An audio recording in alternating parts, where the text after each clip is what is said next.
आप सभी का स्वागत है चैनल पे। तो इससे पहले हम लोग देख रहे थे एसी सर्किट। तो थोड़ा बहुत हमने डिस्कस किया था, उसी को आगे कंटिन्यू करते हैं। और आज जैसे टॉपिक होता जाएगा उसी हिसाब से मैं आंसर के क्वेश्चन भी करवा दूंगी। जैसे अभी एलआर सर्किट है, जैसे ही इसका ये टॉपिक खत्म होगा उसके बाद एक क्वेश्चन 2016 में आया हुआ है, उसको डिस्कस कर लेंगे। तो आंसर लेके बैठना।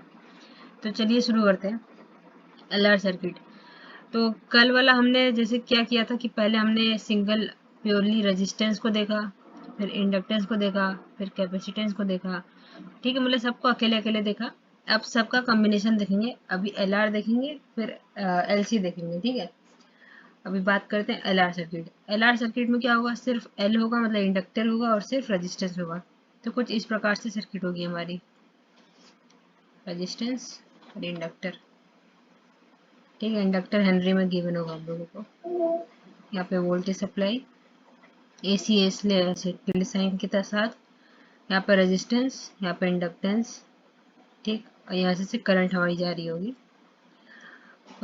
चलो अगर मान लेते हैं कि अगर करंट मेरी जा रही है I equal to I naught sine omega T, तो हम लोगों को बताना कि बाकी करंट कितना होगा, सब में वोल्टेज कितना होगा। तो एक चीज ध्यान रखो, अभी करंट से मतलब रखो। तो इंडक्टर में और रेजिस्टेंस में हमने क्या सीखा है, रेजिस्टेंस में मेरा जो वोल्टेज है, वोल्टेज वो पाई बाई टू लीड करता है करंट को, है ना। या दूसरे शब्दों में जो करंट है वो लैग करती है किसको, वोल्टेज को। कितने से, पाई बाई टू से ना।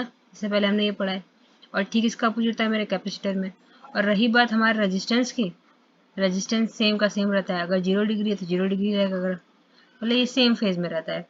तो इस हिसाब से जो वोल्टेज इसके अक्रॉस लग रहा होगा, इसके अक्रॉस वोल्टेज ये लग रहा होगा। ठीक है, इसका वोल्टेज यहाँ पे इसका वोल्टेज होगा कुछ।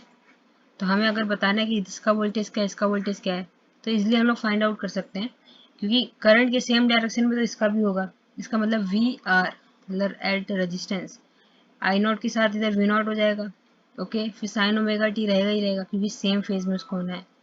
ये वी आर हो गया। अब अगर एल की बात करते हैं तो वी एल हमारा क्या हो जाएगा, वी नॉट एल कर देते हैं। ठीक है, ये वी नॉट आर कर देते हैं। और इधर पे भी वापस से साइन ओमेगा टी। अब एक चीज ये याद रखना है कि करंट से ये पाई बाई टू लीड करता है, तो इसलिए plus pi by two angle कर देंगे। ओके, बाकी चेंज कर सकते हैं कॉस में, वो अपने पे है। तो मेरे ख्याल समझ में आ रहा होगा। अब वी नॉट आर और वी नॉट एल का वैल्यू कैसे निकालेंगे, तो कुछ नहीं करना है, सिंपल है। आई होता है क्या, वी बाई आर, है ना। I equal to V by R या V equal to I R, जो भी याद हो। तो देखिए हमें आई नॉट पता है और आर रेजिस्टेंस है।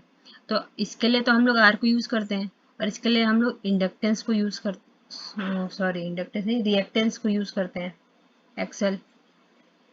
ठीक है, तो हाँ इधर पे अगर वी नॉट आर की बात करेंगे, थोड़ा अच्छे से लिख देते हैं। ठीक है, पूरा एनालॉगस से समझते जाओ जैसे करना है। मतलब वी नॉट आर कितना हो जाएगा, आई नॉट इंटू रजिस्टेंस का है तो इसलिए आर। और वी एल की बात करेंगे, V naught L equal to I naught into XL हो जाएगी हमारे पास। एक्सेल हम लोग को क्या है, रिएक्टेंस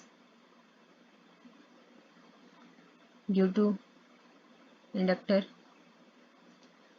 ठीक है, या इंडक्टिव रिएक्टेंस कह सकते हैं ना, अगर कहना चाहें इंडक्टिव रिएक्टेंस। ओके, हमें ये समझ में आ गया कैसे करना है। एक चीज और इसमें, अगर मान लो कि इधर वाला वी लिखना हो, इस वी को कैसे लिखेंगे, जो हमारा ये वाला वी है, तो ये हो जाएगा V equal to, okay, V naught, ठीक है, sine omega T plus five. क्योंकि भाई कुछ फेज तो आएगा ही ना, अब सेम फेज में तो नहीं रह सकता इसके, क्योंकि ना तो अब रेजिस्टेंस रहा, ना तो अब वोल्टेज रहा, ओ सॉरी सिर्फ इंडक्टर रहा। तो फाइव को कैसे फाइंड आउट करेंगे, तो अगर हम इसका एक नॉर्मल सर्किट बनाना चाहें जो हम लोग हर बार बनाते हैं, तो देखिए इधर करंट में हमारी अगर आई है, ठीक, तो इसी डायरेक्शन में वी नॉट आर भी है, ऑल राइट। ऊपर वाले डायरेक्शन में हमारा वी नॉट एल है। वी नॉट एल क्या होता है, आई नॉट एक्सएल होता है। और दोनों के बीच में कुछ एंगल फाई होगा। ठीक है, मतलब इन दोनों का रिजल्टेंट जो होगा वही तो हमको वी नॉट देगा। समझ सकते हो, क्योंकि देखो हमने वी नॉट आर अप्लाई किया, हमने वी नॉट एल अप्लाई किया, दोनों का रेजिस्टेंस हमको वी नॉट जो मेन वाला भी है वो देगा। तो ये कुछ एंगल फाई बना रहा है हमारे हॉरिजॉन्टल एक्सिस से, मतलब वी नॉट आर से। तो अगर मैं फाई कैलकुलेट करना चाहूँ तो यहाँ से tan phi equal to X L by R हो जाएगा, है ना। तो हमें यहाँ से टेन फाई मिल गया। तो ये याद रखना है, एक चीज़ ये मेन है, और बाकी किस में प्लस किस में माइनस ये याद रखना है। तो हमें यहाँ से फाई का वैल्यू मिल गया। अब देखो ऐसा नहीं है कि पिछली बार ये सब नहीं होता था, हर बार होता था। देखो याद करो, जब हमारा एल था एंड सी था, उसमें आर की वैल्यू, इसको अलग से बताती हूँ।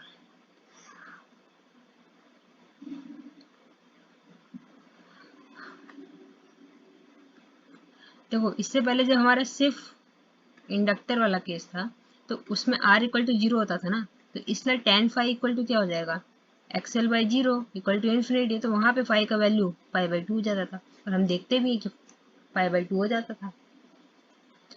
इसी प्रकार से अगर आगे चलते हैं इसमें, अभी आगे कैपेसिटेंस में देखेंगे तो उसमें भी सी रहता था, but R equal to zero हो जाता था। तो उसके लिए भी टेन फाई का value X C by R हो जाता था, और वो जो इन्फिनिटी होकर फिर टेन फाई पाई बाई हो जाता था। बस देखना यह था कि प्लस होगा कि माइनस होगा। अगर अब यहाँ से समझना चाहें तो ये क्या हो जाएगा ना, ये मेरा माइनस में आएगा, इसको माइनस होना चाहिए। माइनस क्यों, नहीं सही है, प्लस ही होना चाहिए, क्योंकि देखिए ना यहाँ पे अगर एल की बारी आती है तो वोल्टेज मेरा प्लस पाई बाई टू होता था। तो इसका मतलब अब भी जो होगा प्लस में ही आएगा, बट अब एक्यूरेट पाई बाई टू नहीं होगा, अब कुछ और होगा, क्योंकि हमारे रेजिस्टेंस ने भी अपना कुछ इफेक्ट दिखाया है। तो इतना मेरे ख्याल से ध्यान रखना सफिशियंट है। अब देखो एक क्वेश्चन देखते हैं हम लोग, इसी पे 2016 का है। क्वेश्चन है फर्स्ट का ये कि इन आरएल सर्किट, ठीक है आरएल सर्किट बना लेते हैं, साथ साथ चलते हैं।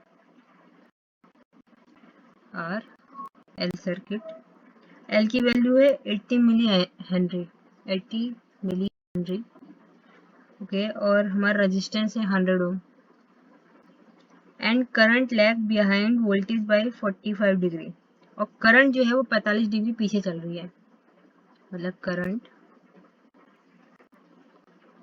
Lags by pi by 45 degree. देखो इतना तो हमें पता था कि लैग करेगी, क्योंकि इसमें इंडक्टर की बात होगी। ऊपर मैंने वोल्टेज को प्लस किया है, ठीक है, करंट में तो माइनस ही होता ना अगर होता तो। अब यहाँ से हमने सप्लाई किया है हमारा वोल्टेज। आगे क्वेश्चन कह रहा है कि कैलकुलेट द एंगुलर फ्रीक्वेंसी, मतलब हमें ओमेगा फाइंड आउट करना है। नेक्स्ट कह रहा है हमसे and impedance of the circuit Z equal to, हाँ एक कुछ चीज़ और इसमें छूट गया, इम्पीडेंस। देखो इसमें वी नॉट कैसे निकालोगे ना, वी नॉट भी तो निकालना होगा, इस क्वेश्चन में वी नॉट भी निकालना होगा। तो वी नॉट हमारा हो जाएगा, वी नॉट का स्क्वायर कितना हो जाएगा, V naught R square plus V naught L square. देखिए डायग्राम से देखिए, इस प्रकार से इसका रिजल्टेंट है। यहाँ पे वी नॉट आर है, यहाँ पे वी नॉट एल है, तो ये वी नॉट हुआ। तो हमने रिजल्टेंट ले लिया इसका, तो इक्वल टू हो जाएगा वी नॉट स्क्वायर इसका स्क्वायर, और वी नॉट कितना होता है आई नॉट आर स्क्वायर, प्लस ये कितना होता है आई नॉट एक्सएल का स्क्वायर, दोनों रूट में है। देखो आई नॉट स्क्वायर तो बाहर आ जाएगा हमारा, तो सिर्फ आई नॉट बाहर आ जाएगा, अंडर रूट में आएगा R square plus XL square, तो ये इक्वल टू हो जाएगा आई नॉट जेड कह देते हैं हम इसको, this equal to V naught square root में वी नॉट रूट में नहीं आएगा, अब तो एक्सएल लिख दिया ना, इक्वल टू दिस। तो हमें यहाँ समझ में आता है कि वी नॉट का वैल्यू आई नॉट इंटू जेड है, और हम जेड को कहते हैं इम्पीडेंस। ओके, तो क्वेश्चन में हमसे इम्पीडेंस पूछा है और ओमेगा की वैल्यू पूछी है।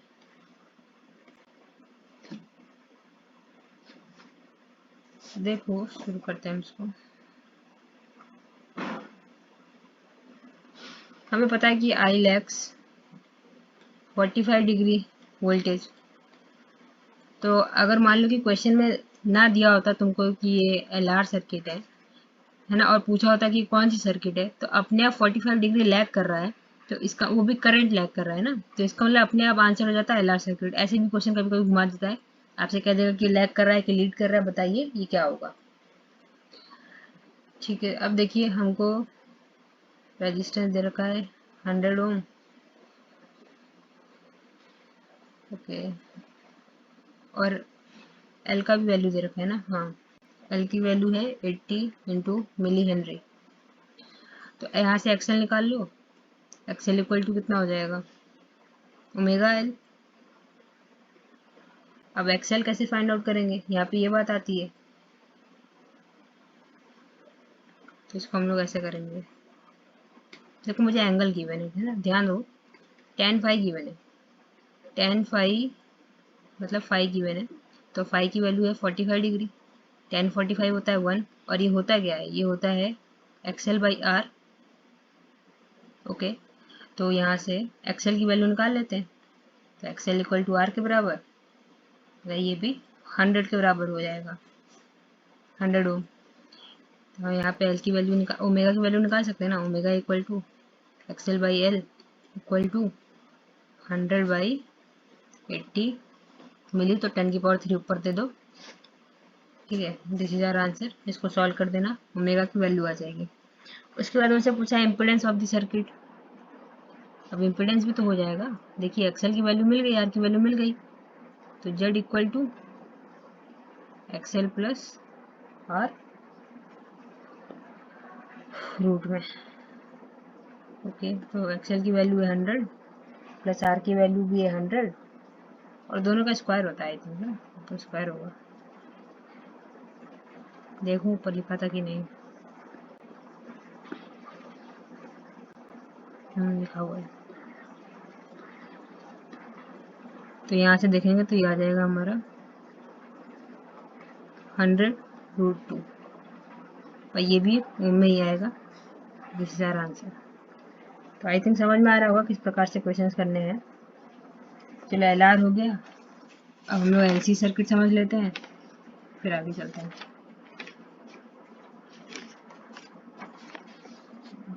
एल सी नहीं, एल सी सर्किट तो ना वो बहुत कॉम्प्लिकेट हो जाता है, क्योंकि उसमें आते हैं तुम्हारे ऑक्सीलेशन वगैरह होने लगता है, बार बार चार्जिंग डिस्चार्जिंग होने लगती है। Okay, C R circuit, C R circuit मतलब सिर्फ रेजिस्टेंस होगा एंड कैपेसिटर होगा, वो मैंने थोड़ा पहले गलत कहा, एल आर वाला वो तो शायद डीसी में होता है। फिर यहाँ से हमने अपना वोल्टेज दिया है, ठीक है, ये आर है, ये कैपेसिटर है। सपोज करो करंट आई बह रही है यहाँ से, I equal to I naught sine omega T.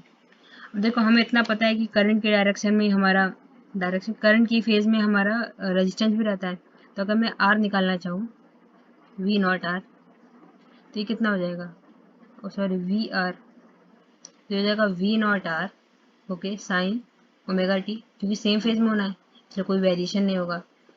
Next बात करते हैं, हमें सी के अक्रॉस निकालना हो, यहाँ का वोल्टेज निकालना है, तो वी सी इक्वल टू हो जाएगा V naught C sine omega T.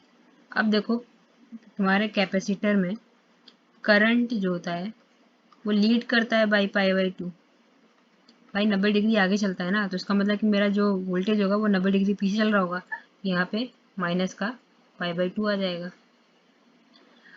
अब मेन ये हमको चाहिए वी, मेन वी चाहिए, तो उसको कैसे करेंगे, पिछली बार की तरह देखो जैसे किया था वैसे ही करेंगे। ये v इक्वल टू हो जाएगा V naught sine omega T.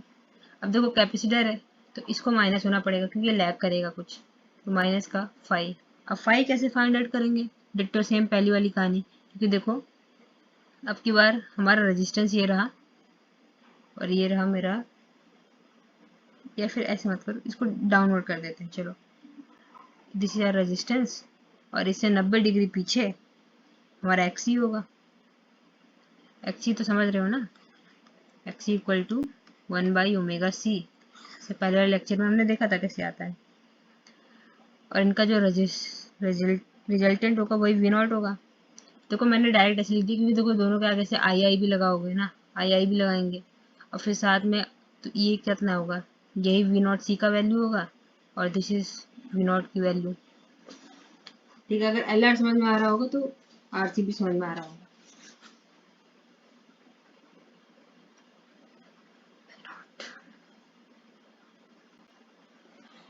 Let's do it. फिर से हम लोग रिजल्टेंट निकालेंगे। पहले ये एंगल फाई है, तो यहाँ से tan फाई हमको मिलता है एक्सी बाई आर। ऐसे ही जब कैपेसिटर वाला था, सिर्फ कैपेसिटर वाला, आर की वैल्यू 0 थी तो इन्फिनाइट हो गया था, तो फाई यहाँ से पाई बाई 2 आ गया था। इतना हो गया। तो वी नॉट, और यहाँ पे वी नॉट की वैल्यू क्या होगी? V naught equal to, V naught R, line से लिखी थी, V naught R equal to I R, okay, V naught C equal to I X C, और लास्ट हम लोगों का बचता है V naught equal to I Z, जहाँ पे जेड क्या है? इम्पीडेंस है, और इसकी वैल्यू क्या है? रूट में X square X C square plus R square, इसको कहते हैं हम लोग इम्पीडेंस। ठीक, ये हो गया। अब एक क्वेश्चन कर लेते हैं तो थोड़ा इजी हो जाएगा। और इसमें भी क्या करंट क्या करेगी? लीड करेगी पोटेंशियल को, या तो ऐसे कह सकते हैं करंट लीड करेगी फाई एंगल से, या फिर वोल्टेज लैग करेगी फाई एंगल से, चाहे जो कहो। एक क्वेश्चन देख लेते हैं फिर आगे प्रोसीड करते हैं। अगर आर मान लो तुमको 3 ओम गिवन है और कैपेसिटेंस जैसे 25 माइक्रोफैरड गिवन है, तो इसमें मैं सब करवा देती हूँ। X C Z I naught I T V T V R सब है ना, वी एल मतलब। तो सेम यही क्वेश्चन आप एल के लिए कर लेना। ठीक है, उसमें एल की वैल्यू गिवन होगी 0.1 हेनरी। ठीक, इससे पहले इसको, ये क्वेश्चन अलग से है, पहले मैं इसको करवा देती हूँ। हमें फाइंड क्या क्या करना है? हमें एक्स सी फाइंड करना है, तो इसके लिए हमें एक्सएल फाइंड करना होगा। ठीक है, इसको अलग क्वेश्चन बना लेना, उसमें आर और एल रहेंगे। नेक्स्ट हमें जेड कैलकुलेट करना है, इसमें भी हमें जेड कैलकुलेट करना है। हमें आई नॉट कैलकुलेट करना है। ठीक है, वी नॉट अभी गिवन है, इसमें भी हमें आई नॉट कैलकुलेट करना है। फिर हमें वी आर टी कैलकुलेट करना है, इसमें भी हमें वी आर टी कैलकुलेट करना है। फिर हमें V C at time T भी कैलकुलेट करना है, और इसमें भी हमें वी सी कैलकुलेट कर, इसमें वी एल कैलकुलेट करना है। ठीक है, ये अलग क्वेश्चन है, इसको ट्राई करना। और मुझे वोल्टेज गिवन है 10 साइन 10⁴t प्लस 30। चलो इसको करते हैं। क्वेश्चन देख लो फिर से, आर गिवन है, सी गिवन है, और वोल्टेज गिवन है। मुझे एक्सी निकालना है, जेड निकालना है, मतलब रिएक्टेंस निकालना है, इम्पीडेंस निकालना है, करंट निकालनी है, और हमें वोल्टेज अक्रॉस रेजिस्टेंस निकालना है, और हमें वोल्टेज अक्रॉस कैपेसिटर निकालना है। ठीक, इसको सॉल्व करते हैं। देखो एक्सी कितना होगा? एक्सी होता है 1/ओमेगा सी, है कि नहीं? और हमें वोल्टेज कितना गिवन है? 10 साइन 10⁴t प्लस 30 डिग्री। अगर मैं यहाँ से कंपेयर करना चाहूँ, 10⁴ क्या होगा? ओमेगा होगा ना, this is R omega, and ये हमारा वी नॉट होगा, इसे वी है। वी नॉट की वैल्यू गिवन है, हमें वो की वैल्यू गिवन है, यहाँ तक कि हमें फाई की भी वैल्यू गिवन है, जो कि है 30 डिग्री, है ना। अगर tan फाई का यूज होगा तो यहाँ से हम डायरेक्ट एंगल वगैरह निकाल सकते हैं। चलो इसको सॉल्व करते हैं। इक्वल टू 1/ओमेगा की वैल्यू कितनी है? 10/4, और कैपेसिटर कितना है? 25 माइक्रोफेरेड, तो इंटू 25, और अपॉन में चला जाएगा 10⁻6, क्योंकि 10⁻6 यहाँ रहेगा, तो इंटू 10⁻, प्लस का 6 प्लस। इसको सॉल्व करते हैं तो ये आएगा 0.04 इंटू 10⁻2 इक्वल टू 4 ओम। तो हमें एक्सी मिल गया 4 ओम, और हमें जेड पता ही है, और तो जेड नहीं, जेड तो निकालना है, हमें आर भी पता है, तो एक्सी इज 4 ओम, और रेजिस्टेंस कितना है? 3 ओम। तो हम लोग जेड तो निकाल ही सकते हैं, वैसे भी दिख रहा है कि इसका स्क्वायर रूट में है, और तो ये 5 आ जाएगा। तो this implies Z equal to root में X C square plus R square, is equal to 4 का स्क्वायर मतलब 16 प्लस 9 25, 25 का रूट 5, तो जेड की वैल्यू आ गई 5। ये भी ओम में ही आएगी, क्योंकि ये सब रेजिस्टेंस ही होते हैं, तो सबकी वैल्यू ओम में आएगी। अब हमें फाइंड करना है आई नॉट। ठीक है, उसने आई नॉट बोला है, हम लोग आई भी फाइंड कर लेंगे ताकि कंसेप्ट अच्छा हो जाए। आई नॉट कितना हो जाएगा, वी नॉट बाई जेड हो जाएगा, है कि नहीं, वी नॉट बाई जेड। देखो ऐसा वी नॉट बाई जेड भी कर सकते हैं, वी आर बाई आर भी कर सकते हैं, ये वी नॉट आर होगा, या फिर V naught L by XL भी कर सकते हैं। जिसका वैल्यू पता हो सबसे आई नॉट निकल जाएगा, क्योंकि रजिस्टेंस में रजिस्टेंस वाला आर रहेगा, इंडक्टर में हमारा एक्सएल रहेगा, और मेन वाले वोल्टेज में हमारा इम्पिडेंस रहेगा। तो इससे कंफ्यूज मत होना, सबसे निकल सकता है आंसर, और देख लेना सबके आंसर सेम आएंगे। क्योंकि फिलहाल तो मुझे वी नॉट पता है और जेड पता है, तो मैं इसका यूज करके आई नॉट निकालूंगी, फिर मैं आई नॉट का यूज करके बाकी इनको निकालूंगी। चलिए इसको देखते हैं आगे। तो दिस इम्प्लाइज आई नॉट हो जाएगा वी नॉट बाई जेड, मतलब 10/5 है ना, वी नॉट 10 है ना, ऊपर देखा था, तो ये हो जाएगा 2 एम्पियर। तो यहाँ से आई नॉट की वैल्यू आ गई 2 एम्पियर। अब हमें आई चाहिए, तो देखो आई क्या होगा, आई नॉट साइन ओमेगा तो सेम ही रहने वाला है, 10⁴t प्लस 30 इतना तो सेम रहेगा। अब इसमें क्या होगा, प्लस हम लोग 5 करेंगे, समथिंग ऐड होगा, क्योंकि देखो ये कैपेसिटर का केस है, कैपेसिटर केस में आई जो होता है वो लीड करता है, इसलिए प्लस के साथ 5 लिखा है। अगर यही इंडक्टर का केस होता तो माइनस के साथ 5 लिखते हैं। ठीक, वो वाला खुद से करना है, जो दूसरा क्वेश्चन है करना जरूर, क्योंकि प्रैक्टिस बन जाएगी। तो इक्वल टू, अब पहले 10/5 निकालते हैं। देखो हमें पता है ये मेरा आर होता है, नीचे साइड पे हमारा एक्स ही होगा, तो कुछ यहाँ से एंगल 5 बना रहा होगा, तो यहाँ से we got 10/5 equal to X E by R. X E की वैल्यू पता है, आर की भी वैल्यू पता है, तो हो जाएगी 4/3। तो यहाँ से 5 की वैल्यू आ जाएगी 53 डिग्री। ठीक है, ये रट लेना, क्योंकि 10/5 जब भी 4/3 होता है तो 53 डिग्री होता है, अगर जिसका अपोजिट हो जाए तो तुम्हारी ये हो जाती है 90 में से 53 घटा दो, ठीक, तो उतनी हो जाएगी। इतना हो गया, यहाँ तक 37 आता है क्या, 37 डिग्री तब हो जाएगा अगर ये 3/4 होता तो। तो ठीक है, अब 5 निकाल देते 50 डिग्री, प्लस के साथ लिख देंगे, और आई नॉट का वैल्यू 2 है, तो I equal to 2 sine 10⁴ plus 30 plus 53, तो ये हो जाएगा 83। तो ये हमको आई मिल गया। आगे चलते हैं, हमने आई निकाल लिया, अब वी आर निकाला जाए।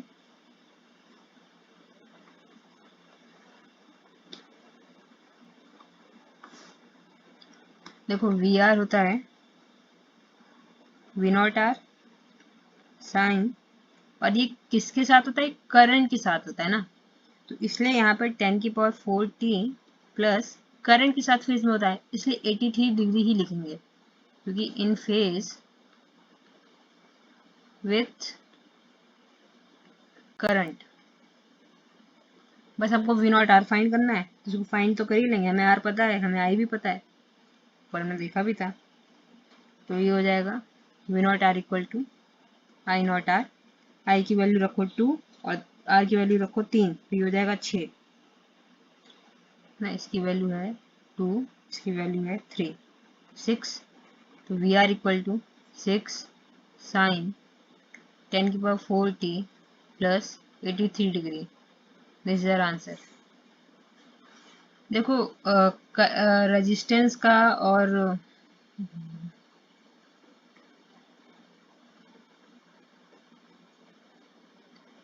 मतलब जितने भी वोल्टेज निकाला है ना, सब करंट की मदद से निकालना, मेन वाले वोल्टेज की मदद से मत निकालना, क्योंकि उससे एंगल का फेज मत लेना, जितने भी एंगल घटाना है कि जोड़ना है कि क्या करना है, वो सब के सब करंट से मतलब रखना। तो ये हमारा वी आर हो गया, ठीक है, ये 83 डिग्री है और ये करीब 40 है, ये 6 है। लास्ट बचता है वी एल, है ना, इसको भी निकालते हैं, वी एल कितना आएगा। वी एल है, एल मतलब कि एल में वोल्टेज लीड करता है 90 डिग्री, कि लैग करता है। V L T equal to, direct लिख देती हूँ, वी नॉट एल लिखना चाहिए, तो वी नॉट एल को क्या कितना लिखेंगे हम लोग, I naught XL. Okay, XL नहीं यार, एक्सी होगा, XC sine 10⁴t plus 83 degree. देखो वोल्टेज ये वीसी है, वीएल नहीं। कैपेसिटर, कैपेसिटर में हमारा वोल्टेज 90 डिग्री लैग करता है करंट से, तो -90 हो जाएगा। तो ये हो जाएगा आई नॉट की वैल्यू 3, इसकी वैल्यू आई थी कितनी 4, हो जाएगा 8 साइन 10⁴t -7। ये हमारा कैपेसिटर आ गया, वोल्टेज अक्रॉस कैपेसिटर। मेरे ख्याल से ये क्वेश्चन पूरा डाउट क्लियर कर दिया होगा जो भी आएगा। अब एक लास्ट चीज पढ़ लेते हैं, एलसीआर सर्किट, फिर सारे क्वेश्चन देखेंगे।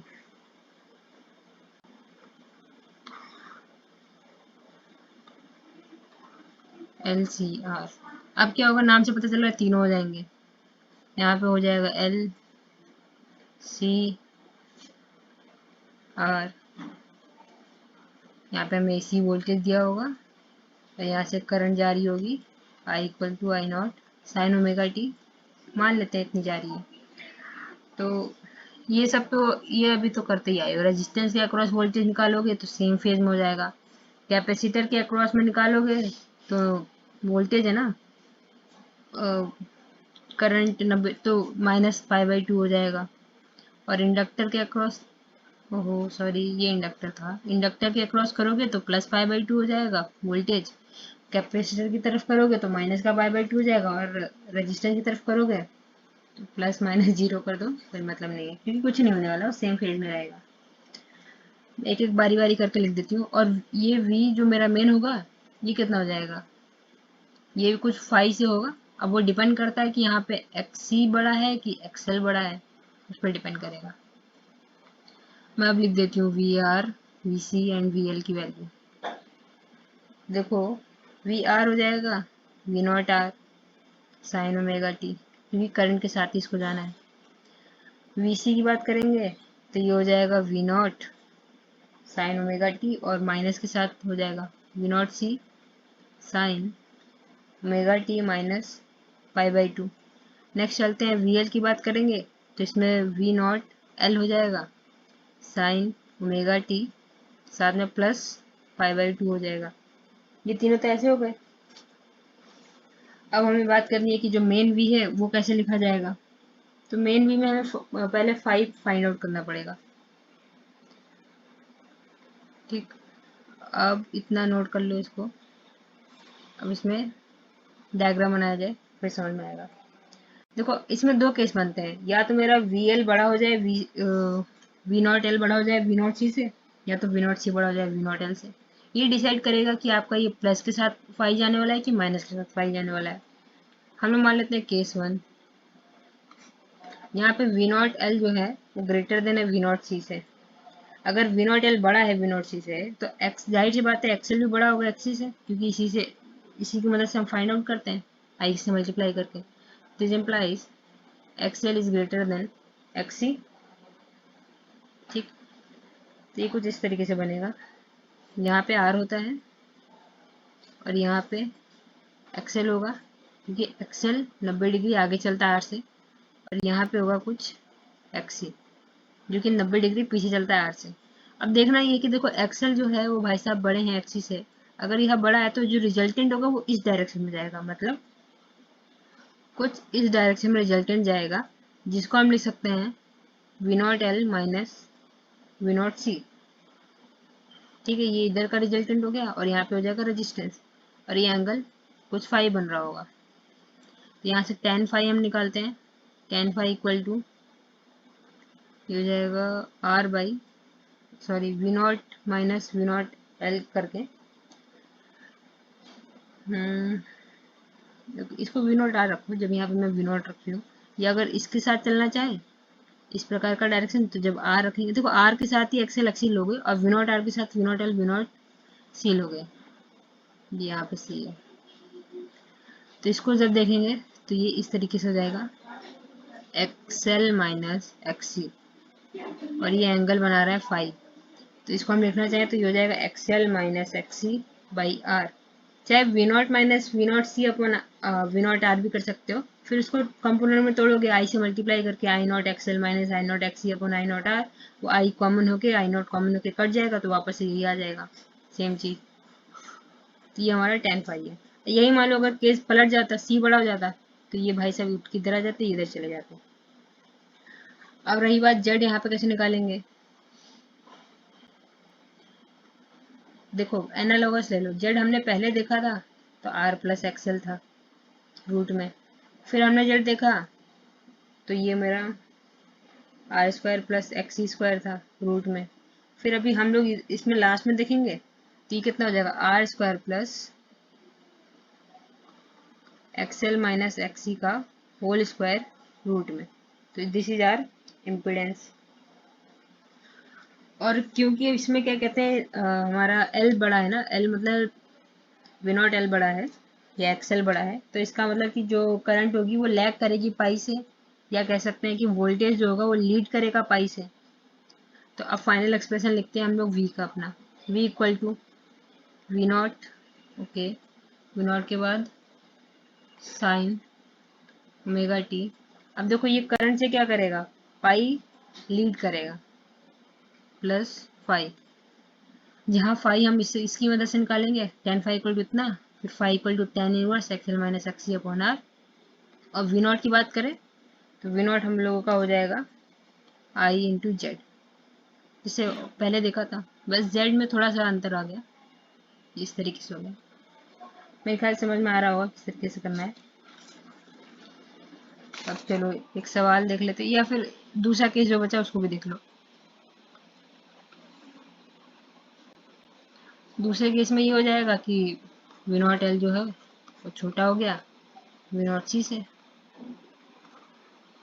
केस टू, एक केस आएगा कि दोनों इक्वल हो जाएंगे, और जैसे दोनों इक्वल हो गए तो ये तुम्हारा रेजोनेंस कंडीशन हो जाएगा, और देखो कि एक्सएल एक्सी एक दूसरे को काट देंगे, और अगर एक दूसरे को काट देंगे तो प्योर रेजिस्टेंस की तरह बिहेव करने लगेगा। तो ये इम्प्लाई करेगा हमको कि मेरा एक्सएल जो है वो छोटा हो गया एक्सी से, तो दिस इम्प्लाइज, अब की बार नीचे की तरफ हो जाएगा, वापस से बनाते हैं। देखो यहाँ पे अगर वी नॉट है, ठीक, यहाँ पे अगर वी नॉट एल ऊपर होता है 90 डिग्री भाई लीड करता है, और ये वी नॉट सी हो गया, ये वी नॉट आर होगा, वी नॉट नहीं। अब की बार ये बड़ा है, ये बड़ा है, तो इसका मतलब जो रिजल्टेंट बनेगा कुछ इस प्रकार से बनेगा, वी नॉट आर डाउन में V naught C minus V naught L, या फिर अगर एक्स के टर्म में या रेजिस्टेंस के टर्म में लिखना चाहें तो इस डायरेक्शन हमारा आर हो जाएगा, मतलब यहाँ पे आर हो जाएगा, और यहाँ पे हो जाएगा एक्स सी माइनस एक्सएल, और ये एंगल हो जाएगा फाई, इधर से ऐसे जाने के बाद।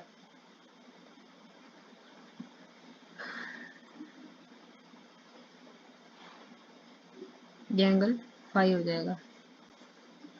और जेड की बात करेंगे तो ये हो जाएगा R square plus X C minus XL का होल स्क्वायर रूट में।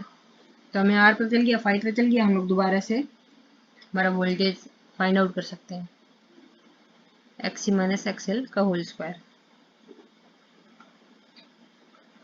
अब एक थर्ड केस है, तो मैंने बता दिया ऐसी, मान लो वी नॉट एल बराबर वी नॉट सी हो गया, तो एक्सएल बराबर एक्स सी हो गया, ये रेजोनेंस कंडीशन होगी, और ये प्योर रेजिस्टिव सर्किट हो जाएगा क्योंकि सिर्फ आर बचेगा इसमें।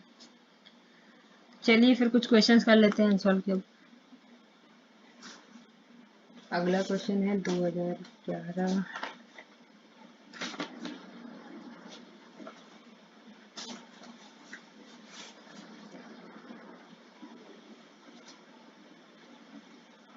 देखो क्वेश्चन कह रहा है कि R series resonance circuit having L इतना, सी इतना, आर इतना। देखो क्वेश्चन में इसने कहा है कि रेजोनेंट सर्किट है। देखो जैसे रेजोनेंट सर्किट कहा, इसका मतलब यही कि एक्सएल बराबर एक्सी होगा, पहली चीज सीधे सीधे समझ में आती है। हमें गिवन है एल की वैल्यू गिवन है, सर्किट बनाते चलते हैं 0.1 हेनरी, सी की वैल्यू गिवन है 0.1 माइक्रोफेरेड, आगे हमको आर की वैल्यू गिवन है 100 ओम,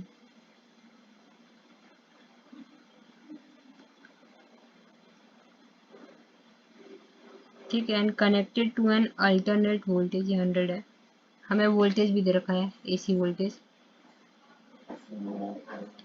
ये है कुछ 15 sine omega T, 15 sine omega T. Above what the value of omega will the circuit behave here be inductive? Calculate the quality factor। ये पता नहीं कहाँ का क्वेश्चन है, फिफ्थ का ये लिखा हुआ है, ईयर मुझे देखने दो।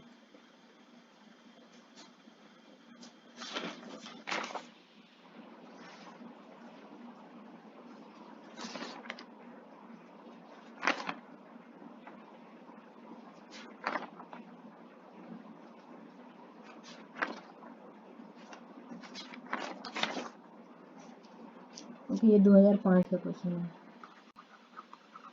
2005। हमें इसमें क्वालिटी फैक्टर निकालना है, ओमेगा निकालना है। ठीक है,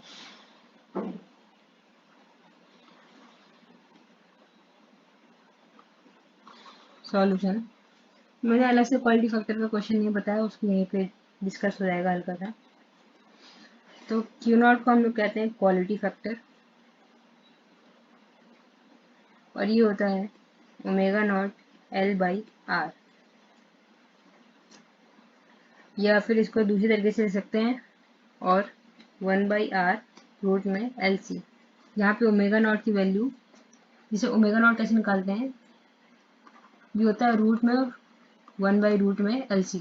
this is our value of omega not.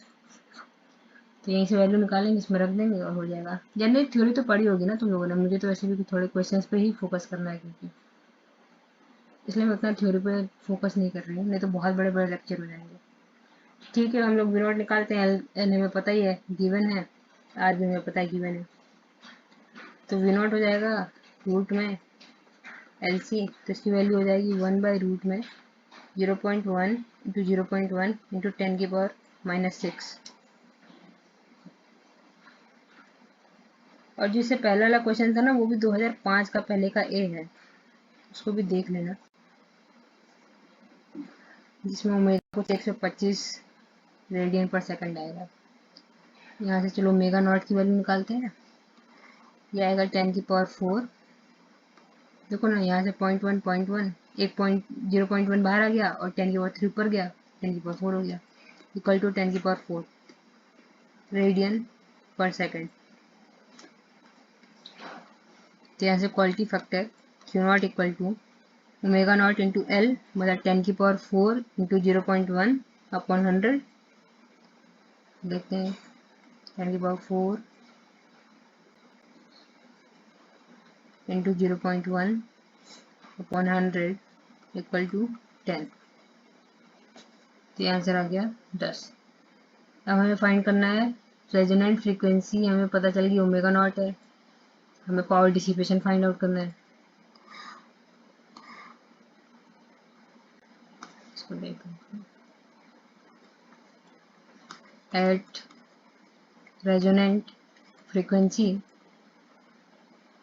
ठीक है, रेजोनेंट सर्किट वैसे भी गिवन है, चाहे अगर तुम लोग एक्सएल निकालो और एक्सी निकालो, देखना दोनों इक्वल ही आएंगे। At resonant frequency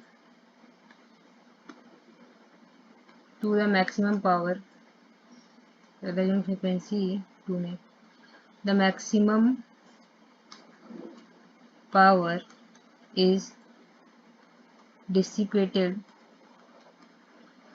by the circuit।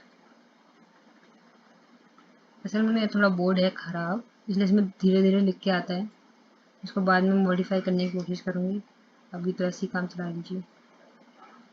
तो ये इक्वल टू हो जाएगा, ये होता है VRMS स्क्वायर बाई आर। अब देखो VRMS कैसे निकालना है, ये हमने ऑलरेडी डिस्कस किया हुआ है, इससे पहले कल वाले लेक्चर में VRMS, IRMS, I average, V average सबकी वैल्यू देखी थी। तो P naught equal to VRMS का स्क्वायर अपॉन R। हमें V नॉट पता ही है, V नॉट हमें 15 पता है, और उसमें √2 कर देना है, इक्वल टू 15 बाई √2 का स्क्वायर अपॉन 100। ठीक है, 15 बाई √2 अपॉन 100 का होल स्क्वायर, सॉरी 15 बाई √2 का स्क्वायर बाई 100। क्वेश्चन में गिवन था ना v equal to 15 sine omega T, तो वही 15 मेरा v नॉट हो जाएगा यहाँ पे। इस प्रकार से ये भी क्वेश्चन हो गया। ये आएगा कुछ 1.125 ओमेगा, चेक कर लेना 15। और देखते हैं, ये क्वेश्चन है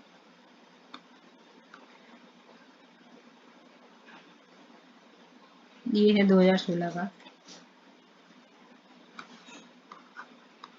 ठीक है, जो सबसे पहला वाला क्वेश्चन था ना वो 16 का नहीं था, वो 5 का था। ये हो गया 2016 फोर्थ का है। क्या रखा है, इन अ टू एलिमेंट एसी सर्किट, मतलब कोई दो एलिमेंट एसी सर्किट है, या तो एल आर हो सकता है या तो सी आर हो सकता है ना, इनमें से कोई भी हो सकता है। अब पता नहीं वो क्या है, वो हम देखते हैं। फिर आगे कह रहा है कि करंट लैग करता है 45 डिग्री से, आई लैग्स बाई 45 डिग्री। अब देखो जैसी बात आई कि करंट लैग करता है 45 डिग्री, तो सीधे दिमाग में जाता है कि ये तो यार एल आर सर्किट होगा, है ना। आगे पूछा है if the resistance in the circuit is 100 ओम, मुझे रेजिस्टेंस भी दे दिया है कि भाई 100 ओम है।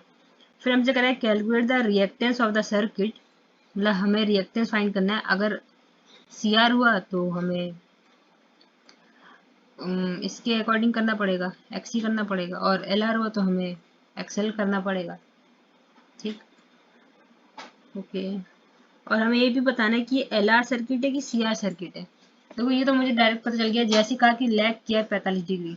करंट किस में लैग करती है, जहाँ पे एल की बात होती है, तो इसका मतलब सर्किट मेरा क्या है, एल आर सर्किट है। तो एक क्वेश्चन का आंसर ही हो गया। फिर क्या है, रिएक्टेंस करना है। भाई इम्पीडेंस नहीं कहा है उसने, रिएक्टेंस कहा है ना।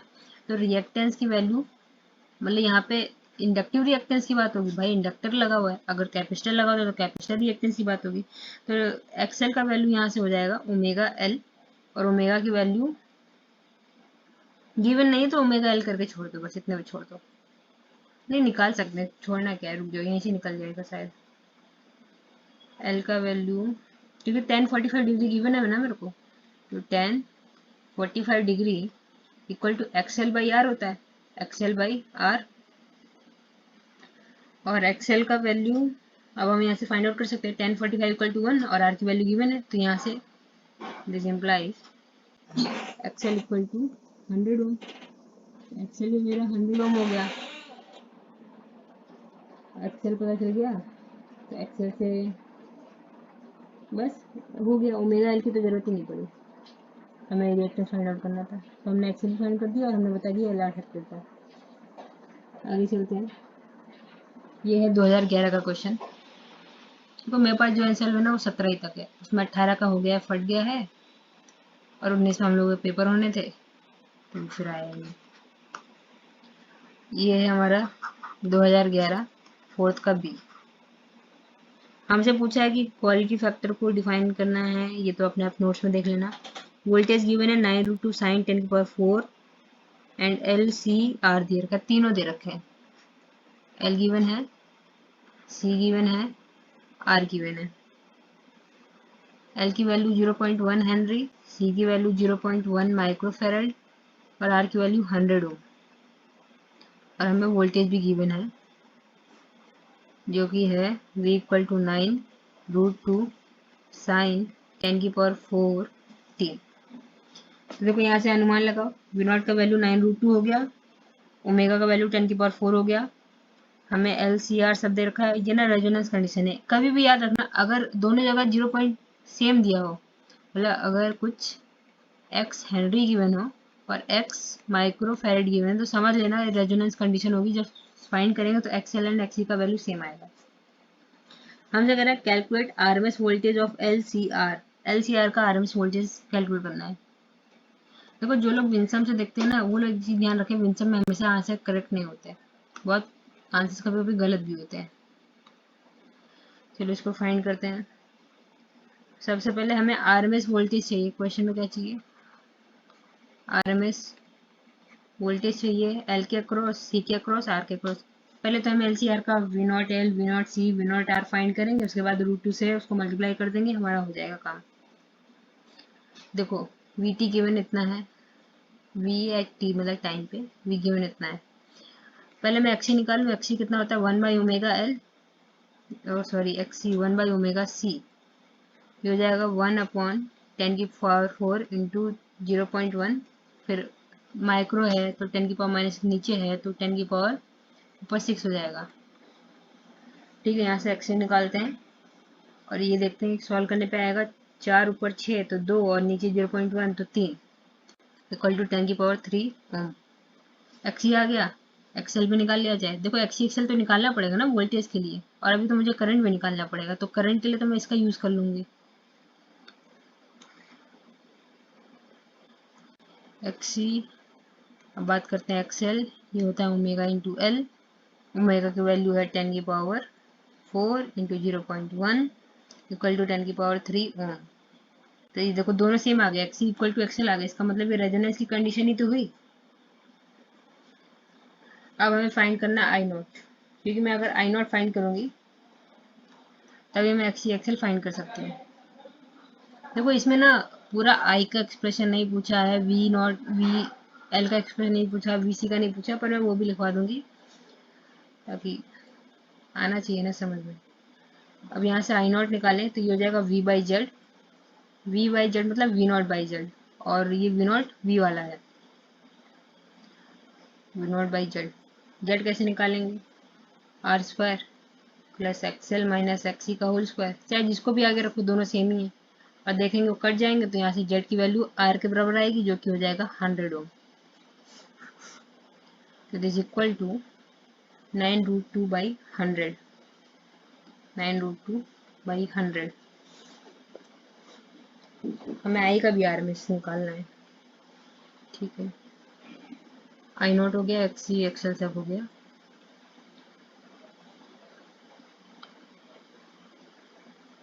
तो यहाँ से आई आरएमएस निकाल लेते हैं, हमें आई नॉट जब पता ही है तो।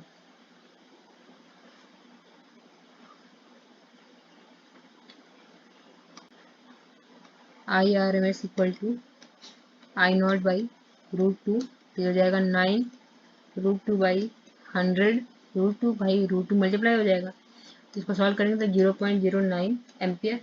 अब करंट है तो एम्पियर में होगी, यहाँ पे भी एम्पियर आना चाहिए।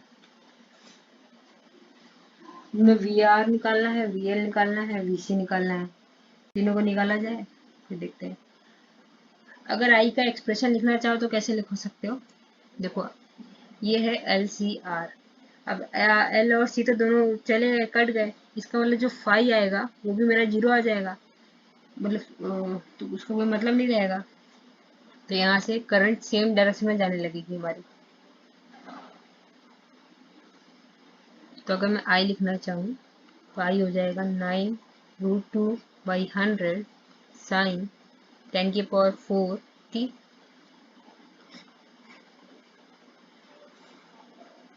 क्योंकि देखो ना ये 10 का 0 बन जाएगा, 10 0, देखो tan phi equal to XC minus XL upon R, और एक्सी माइनस एक्सएल करेंगे तो वैसे 0 आ जाएगा, 0 आ गया तो tan फाई का वैल्यू 0 तो फाई का वैल्यू 0, इसलिए ये सेम फेज में हो जाएगा वोल्टेज के। थोड़ा टाइम ले रहा है आने में, थोड़ा नेट स्लो है ना इसलिए ऐसा हो रहा है। ठीक, यहाँ से देख सकते हैं फाई का वैल्यू 0 आ जाएगा। अब हमें फाइंड करना है वी आर। वी आर क्या होता है, आई नॉट आर साइन, अब ये तो करंट के सेम डायरेक्शन में ही चलेगा, 10⁻⁴t। आई नॉट आर तो हम निकाल ही सकते हैं, 0.09√2 इंटू 100। आई नॉट का वैल्यू कितना है, 9√2/100 था ना, तो 0.09 कर सकते हैं, 0.09√2 इंटू 100 साइन 10⁻⁴t। तो ये हो जाएगा 9√2 साइन 10⁻⁴t। ये हमारा पूरा वी आर हो गया, और जो इसका मेन कंपोनेंट आगे वाला है वो होगा वी नॉट। तो वी नॉट की वैल्यू हो जाएगी यहाँ से 9√2।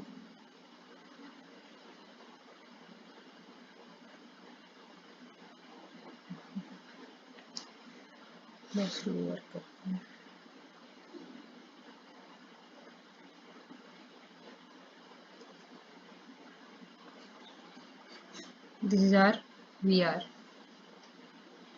तो यहाँ से वी नॉट को फाइंड करना चाहें तो कृपया कुछ समय पश्चात प्रयास करें। अब ऐसे रहने देते हैं। चलो आगे चलते वी एल निकाल लेते हैं। तो वी एल के लिए करेंगे तो आई नॉट एक्सएल साइन 10⁴ t।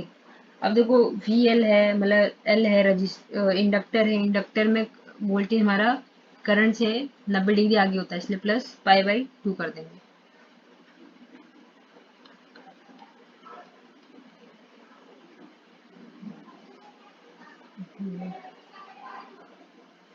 बहुत ज़्यादा स्लो चल रहा है।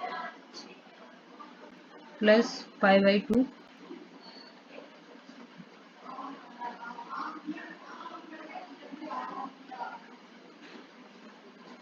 और जब हम लोग सी की बात करेंगे तो उसमें 90 डिग्री घटा देंगे और आई एक्सएल की जगह पे 0.09√2 इंटू 10⁻³ कर देंगे। एक्सएल की वैल्यू 10⁻³ आई थी। और ऐसे हम लोग जब आई एक्सी को करेंगे, आई नॉट एक्सी को, तो 0.09√2 इंटू 10⁻³ हो जाएगी, तो मल्टीप्लाई कर दिया जाएगा। तो यहाँ से हमारा वी एल एंड वी सी आ जाएगा। इसकी वैल्यू पुट कर देते हैं तो देखो ये हो जाएगा। बस इतना निकाल रही हूँ, ठीक है, बाकी कॉपी कुछ ये इक्वल टू 0.09√2 इंटू 10⁻³। इधर भी सेम 0.09√2 इंटू 10⁻³। ठीक, आगे का साइन सेम रहेगा। अब हमें चाहिए वी एल का आरएमएस वैल्यू और वी सी का आरएमएस वैल्यू, इसको फाइंड करते हैं।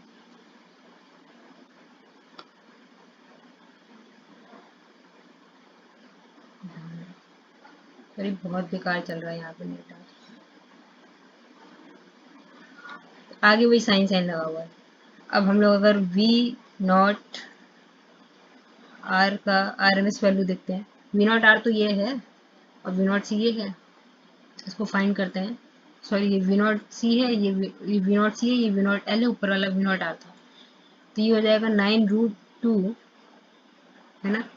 तो यहाँ से this implies V naught R की आरएमएस वैल्यू हो जाएगी √2 से डिवाइड 9 वोल्टेज।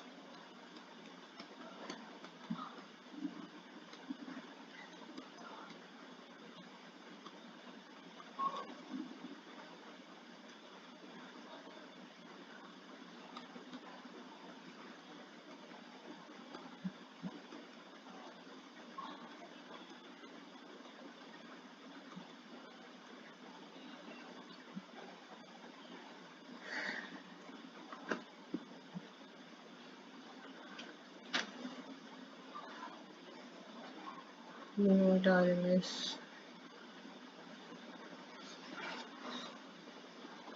मुझे लग रहा है मुझे बंद कर देना चाहिए। किया गया नंबर अभी व्यस्त है, कृपया कुछ समय पश्चात प्रयास करें।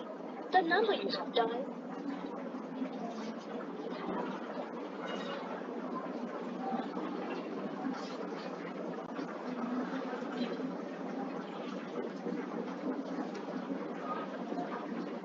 नब्बे है और ये भी देखेंगे कि 90 ही आएगा। ठीक है, देख लेना, मेहनत कर लेना। तो फिलहाल मैं लेक्चर अभी बंद कर रही हूँ। Thank you for watching.